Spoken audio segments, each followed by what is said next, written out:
Hello neighbor, what's up? So this is the final part of One for All. The reason I didn't upload it with the one yesterday was that due to editing mistakes, this part was cut out entirely. Then I'm re-recording this practically. So those are the challenges I face. Okay, let's just go into the story. I'm not wasting time, okay? So where we stopped in the last story, Arya was suspicious of Henry, even though Tanya wasn't, because, Henry is kind, but then could it be an act? You get that sort of thing. So a few days after the intruder broke in, Madame noticed that some of her letters were missing. So she had to call Tanya into her office and tell her, see, those letters were from your father. Oh, but don't worry, he did not mention your name in the letters, but it was about you. And this, as of this time, it was already 2 weeks to the solstice deadline, when those traitors would do what they have in mind to do. So sometime later, Tia handed Tanya new breeches. They were tight, like new trousers now, that they used to wear under their skirts. These ones were tight and lightweight at the same time, and Tanya noticed that just with these trousers, she was feeling stronger, her vision was clearer, her dizziness faded a bit. So now, 8 days to the winter solstice, the code that they had gotten now from that doc, it hasn't still been cracked. And they really needed information from Vedon's son if they were to take him and the other nobles down. So there was a ball at the palace that night, and Portia was like, let's just charge ahead, take on multiple targets, get all the information we can. Madame was like, no, I can't rescue people, because I want you all to stay together as much as possible, because I don't want a repeat of what happened to Thea. So it's true that in as much as Madame wants to be respected by the Musketeer senior officials, she doesn't want to do it at the expense of her girls. So because of this action of hers, Arya and Tanya, they just crossed her off the inside informant list. But they couldn't cross off Henry yet. I mean, Tanya wanted to, but Arya was like, you care too much about all this. Why that your sincerity, Tanya, might appeal to a new target and they can feel that from you. It can also be your undoing if you don't control it. Also, Arya was like, and also I know you have feelings for Athene. You better keep your distance from him. So at the ball held at the palace, when they arrived there, Tanya happened to see a man that she had seen at the docks back in orders. He was standing beside a woman. They were talking. So Tanya eavesdropped, and she learned that man's wife, she didn't show up to the woman's meeting, the woman he was talking to. His wife didn't show up to that woman's meeting. And in that meeting, special hand fans were handed out to the women there. And so Tanya was now noticing the woman's fan, the woman that was talking, because she was with her own extravagant hand fan, and there's a way she was twirling it. Tanya was now alarmed, because Madame had taught them minute meanings that twirlings of fans meant. The way the woman was holding her fan in her left hand, the way she turned it over, it meant that the order was being watched. So together with Portia, because Tanya signaled Portia, they now bumped into the man. Because at that time, the woman had left the man, but she handed him the fan to hand to his wife. The man didn't recognize them, as people have seen before, though they've seen him before at that docks now. He just sneered at them because he saw them as silly girls in pretty dresses. So Tanya used the opportunity that the fan, that opportunity that she bumped into the man and the fan dropped from his hand to the floor. She now just noticed every detail of the fan, including that it had fine calligraphy letters. And it clicked to Tanya that these calligraphy letters are not just like normal ABC letters, that they're words. So after the man left, Portia was like, oh, that woman is a countess. In the beginning of the story, earlier, I didn't mention this, but there was a rumor, not a rumor, it was actually kind of confirmed. Madame told them that the Comtesse had an affair with this other lord like that. So they were thinking, oh, it's just these affairs that, nobles tend to have for any reason that they do what they do. But now that they're thinking about it, oh, this Comtesse had an affair with so-and-so person that is wealthy and she was able to afford these extravagant fans. So that means that affair was to collect funding to fuel their traitor mission. Do you get?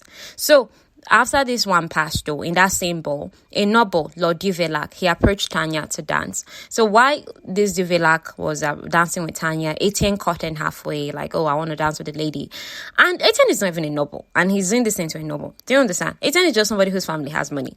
So anyhow, Etienne, he and Tanya danced. From there, he kind of carried her to one side to the balcony. Then they sat on a bench. He kissed her, although it was brief, and Tanya pulled back before someone would see them and to be a scandal. However, Etienne was like, I'm serious about you, Tanya, and Tanya's heart floated. She had feelings for him, but she knew that, come on, with what I'm currently doing, trying to get information from him, nothing can come out from both of us liking each other. Yeah. Etienne told Tanya that he didn't have ulterior motives. Like, oh, I just like you for you. I don't have any ulterior motives. And I can prove it by answering any question you ask me. So Tanya started by asking, so what are your parents like? He replied, me and my parents are no close. And my dad ships me away to school. And he didn't permit me to come home for holidays because he wanted me to be tougher. He thought that by coming home I would be soft, that sort of thing. So Tanya interpreted this, his last part, to mean that Monsieur Verdon had wanted Etienne in school and away from home so that Monsieur, Senior Verdon now, like the Hubert Verdon, Etienne's father, would have his time of solitude to continue carrying out his traitor work. Then Etienne, before they separated, Etienne was like, I'm going to come visit you on Monday afternoon at your place, like where you're staying. So back at the house, they were now kind of talking, everybody now talking about what they had found out at the ball. And Tanya said her own. Then they were like, okay, we're suspecting that the letters in this fan, they're connected to the code, that code that they needed to crack. So Portia and Tanya were to visit the fan maker the next day. Tanya also told Madame everything Etienne had said, including how he was coming to visit her, in a few days. From the fan maker, Tanya discovered that the letters in the fan are a lullaby. So Tanya learned the lyrics and she sang it to Madame when she came home. The last part caught Madame's attention. If the piglets don't eat you. That's what that last line said. It's equivalent to saying, my baby, you'll go 5, nothing gets in your way. Why would you sing that kind of thing to a child?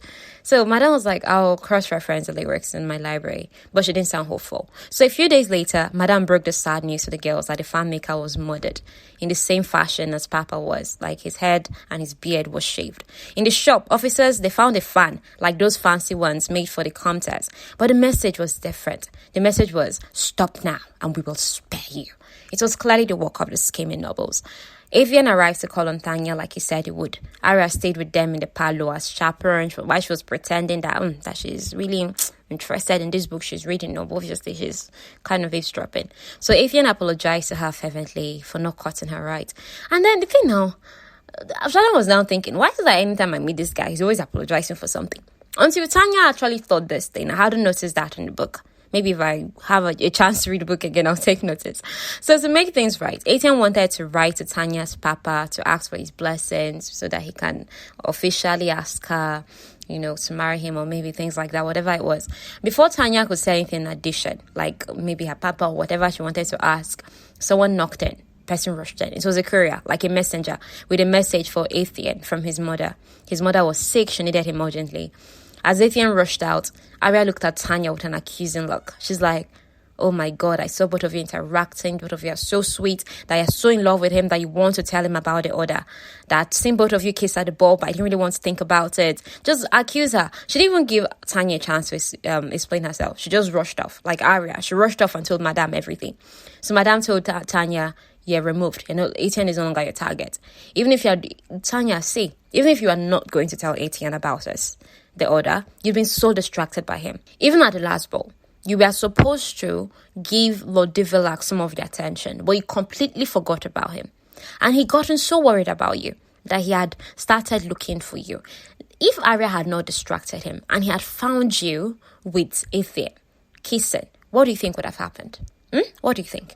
So the words that Madame Tanya in this scene were so harsh. Like, she said a lot of mean things. And I really felt for Tanya because she's only been doing this for like 4 months. She's young, just 16. So, and Madame is much older. But I think at the point, as Madame was talking, it dawned on her that, okay, I'm really harsh. She apologized. But the thing is that the stakes were so high. Because had Lord Duvillac discovered Tanya and Etienne kissing, Tanya's reputation would be ruined. She should have been of no more use to the order, and on top of that, should have broken the trust that Mazarin, that royal advisor, has in the order. Maybe he even stop sunspring them, close up the act, or open another one. Do you understand that kind of thing? Or he might not even open another one. He might just be like, hey, women, all they care about is man. So there are a lot of things at stake. That's why Madame was just that harsh. But still, it's still harsh, you get. So, and then Madame now added and told Tanya, see, Etienne doesn't care about you, if that's what you're thinking. How can he care about you when he doesn't even know you? Okay? So for Madame, she's like, I don't get it. Y'all who wants to marry and things like that. All I've wanted in my life is to be a musketeer. So, in response to all of this, Tanya was like, I'm sorry, I understand that my duty is to my sisters and to the order. That's what I truly want. So Madam was like, I'm going to place you on probation. You're not going to have any other targets. Just find how to decode that thing, nothing else. So when Arya approached Tanya afterwards, Tanya was hostile to her. She was like, Arya, you didn't have any faith in me. All you care about is knowing all the secrets so that you can lord it over others. You don't care about protecting anybody but yourself. So in response, Arya was like, Tanya, you're too wrapped up in your own self. That you don't want anybody to be angry with you. You want to be forgiven all the time. Tanya was like, at least I ask for forgiveness. You don't. And you've done so many wrongs. And that's why I've kept all your secrets, even the ones that you haven't told me, Arya. So quickly, Arya's other secret is that she's in love with Portia. So that's kind of a lesbian story. Now, Tanya told her that, see, I never even would have led Athena on. That's not my plan. I wanted to ask him more questions relating to our mission. And the reason I wouldn't have even continued anything with Athena is because it feels like I'm betraying the other and my father. Arya, you failed me. That's what Tanya told her. And tears filled Arya's eyes. So now, because the other girls were close by and they heard Arya and Tanya arguing, because we're arguing close to all their rooms, like in the hallway. So the girls now, all the secrets now came out, right? About Tanya kissing Nathan at the ball, the max thief, and Arya's bad habits of jumping to conclusions to, in quote, protect. Okay? So Thea and Portia, they were not happy to have been cats in the dark. They agreed that there should be no more secrets among themselves. Not long after that, Henry finally figured out how to decode. So, actually, they were right. That lullaby in the fan, that's probably that last part that caught Mother's attention. If the piglets don't eat you, it was a tip off to use Bacon cipher. That is a thing like that. Arya didn't believe Henry. She's like, I don't believe you. And she now looks at Tanya like, please, can you help me explain to everyone else why I don't believe Henry? So Tanya had to be like, okay, we are suspecting that Henry might be the inside informant, and Henry wasn't, because he's like, I only want to help, and if I'm a spy, I'm doing such a thing, I would anger my aunts, I should write my mom, and I don't want to get my own angry at me. He even looked afraid. As it was like, his aunt was like, you're right. I would definitely throw you out. Do you understand? So everything was sorted out. The house was, in one harmony. And when they looked at what Henry had decoded, only one letter, M. Madame was like, oh yeah, come prepared. See, nobody is sleeping this night. By morning, they had decoded enough to have a message that was instructing others to meet at the headquarters. It's not clear. They didn't know what it meant. And the winter solstice was like the next day, 24 hours. Oh God, Tanya was angry that in the light of all the danger, all the tension, the king was still going ahead with the festivities. She's like, if only he was more king than boy. So Portia corrected some letters, in the message, because she felt some words were like not right. And the message now read, you'll find your fellow servicemen and I'll be there to meet you. Now, they didn't know who I was. The I who signed it, they've not decoded that part. But at this point, the girls had to start dressing up to go for the procession of the winter solstice.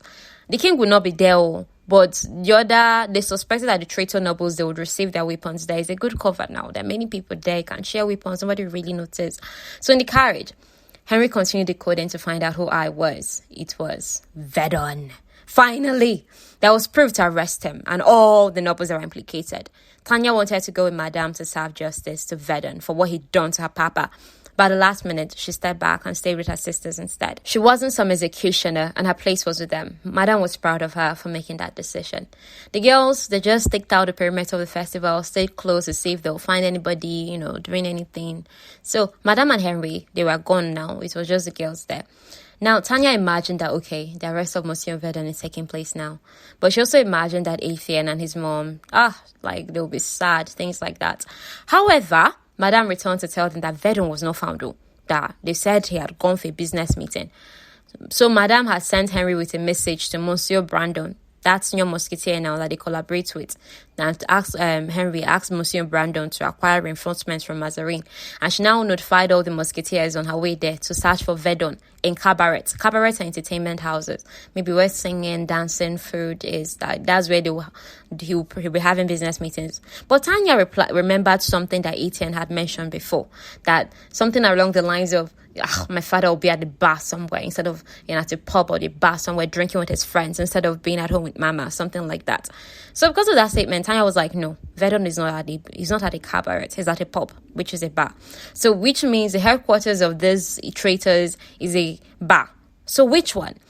Now, on the original copy of where that code is, there were drawings of bear claws. So when you look at it well, it's an eagle. Then the Verdon's family crest is a lion. So if you combine an eagle and a lion, it gives you a griffin. So the headquarters was a pub called the Griffin. It was close to them. Remember the Griffin? That place, that day that the girls had that mission at the dock now, where they found containers and stole this code. You know, Arya and Tanya had wanted to meet up at that bar, but then they did not meet up again now because the way things went. So maybe if they had met up that day at that bar, they might have discovered the whole thing faster. But anyhow, the story went on, and we're still back to the Griffin. So the Griffin is not far from where they were standing at that moment. So Madame was like, okay, I'm going to go and notify the nearest king's post. So they'll send a group to the Griffin. Then other groups will spread across the area, especially the one leading to the waters, where the traitors would hope to catch a ship and escape.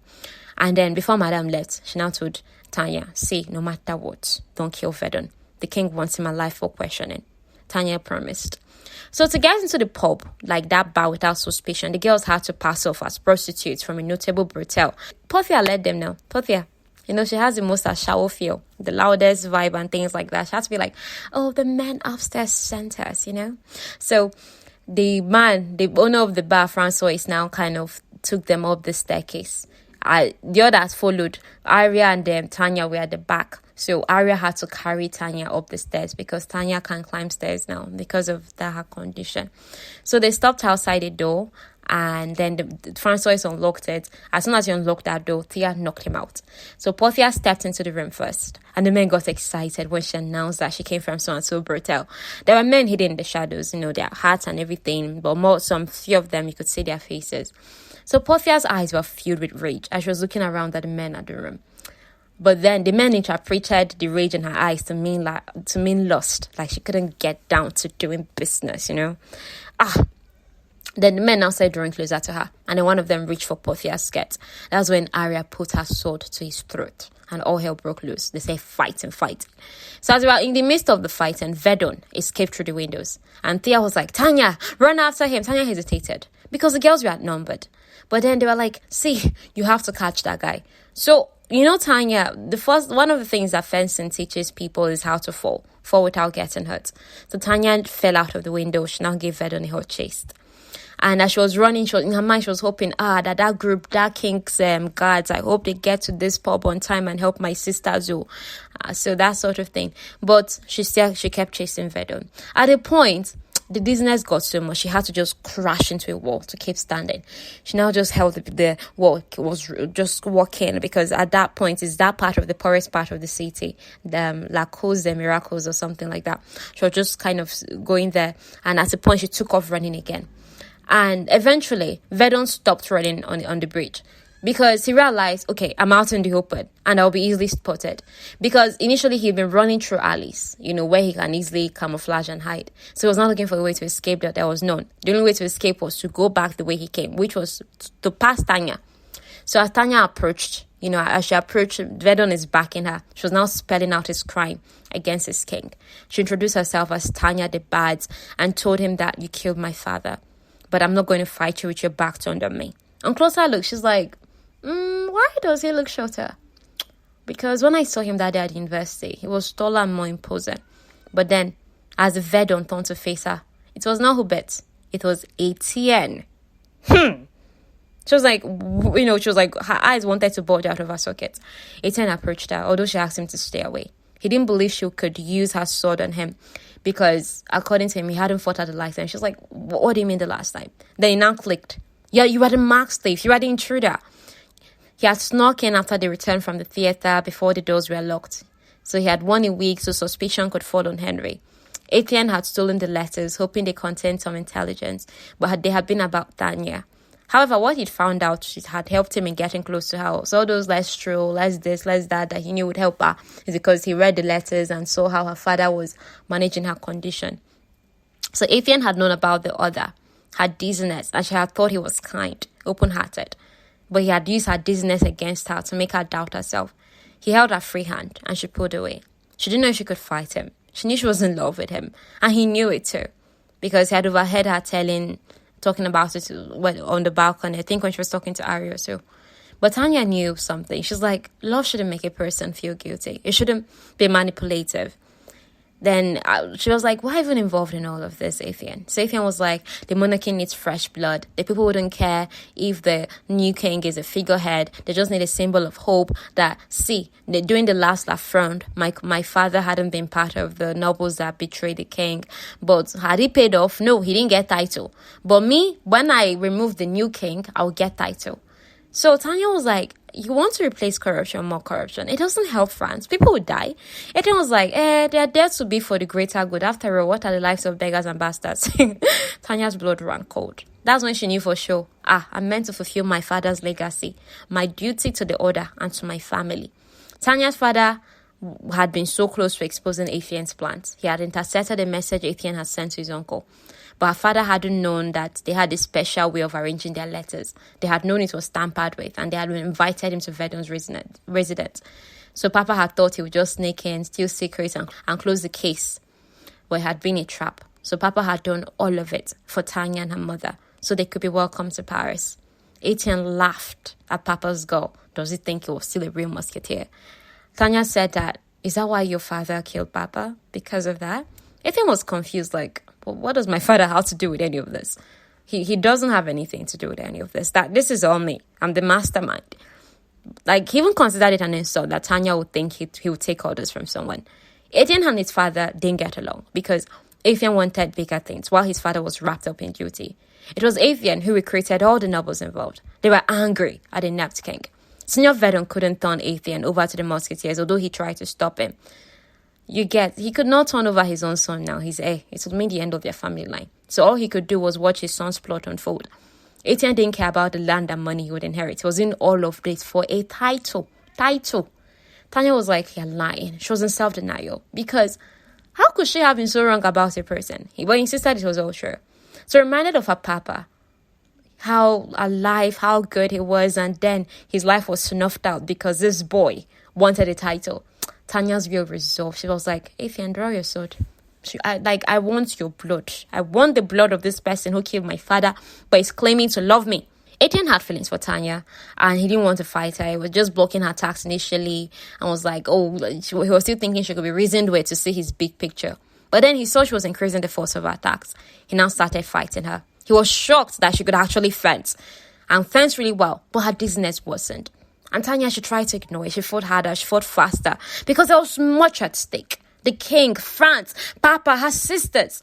But she fell to the ground eventually because she couldn't again. Then she held onto the side of the bridge. She tried to pull herself up, but she couldn't. Etienne called her weak, like her father. That did something to Tanya. Then she jumped. She held onto the ledge of the bridge. She jumped onto there. With her left hand, she held the wall for support. With her right hand, she fought Etienne. Tanya's left hand dug into the bridge and dripped blood. In a short time, Etienne was panting, and she knocked his sword away. She positioned her sword at his chest. His expression was a mix of fear, like, will this girl really kill me? Anger, this girl really best me, love. But this babe, I like her. Why is she like this now? Then he was still like, Tanya. Tanya was seeing red at that time. She pushed through his clothes. Because, their swords are really sharp. Her sword tore through his clothes. The first layer, the second, the third, to his chest. But she did not push it into his heart. He begged for mercy. She held him there until the Musketeers grabbed him. He begged Tanya, please, if you ever cared about me, kill me. A traitor, dying as a traitor is no way to die. Please. But she just ignored him. They dragged him away. So she just stood there on that bridge, standing, dripping her other hand, dripping blood in the cold. Her sisters joined her there, the other 3 girls. They all stood there in their battered gowns with their shoulders back, their heads held high. That's how Madame and Henry found them. So Portia had a deep gash in her arm. They were treating that one. Obviously, it's Tanya's hand. And then PTSD. Tanya carried water. Was scrubbing her face, her hand, everywhere that Etienne had touched. Was disgusted. Then, as for how the traitors planned to kill the king, by the time they now rounded all of them and they saw prison and their lives were over, they confessed. The bags of salt that were brought into the palace were actually strychnine to poison the entire court. Strychnine doesn't act quickly. And the worst part is that it's not only the people in courts that they would have killed. Because the leftovers from the feast of such a festive time, it will be given to common peasants, normal people. They will feed and die too. A lot of people would have died. So Tanya asked everything. She now wrote her mother, like I'll see you soon. Then Henry painted a mural of the girls, on one wall, like 4 of them, very beautiful mural. And this is the end of the story. Thank you so much for sticking with me to the end, including listening to this bonus episode. So we'll have a new episode on Monday, and I am excited to see you then. Until then, I love you so much for listening. I don't take this for granted that you're taking this time to listen. Please rate wherever you listen. Apple, Spotify, review on Apple too. It helps. And I will see you soon. Bye.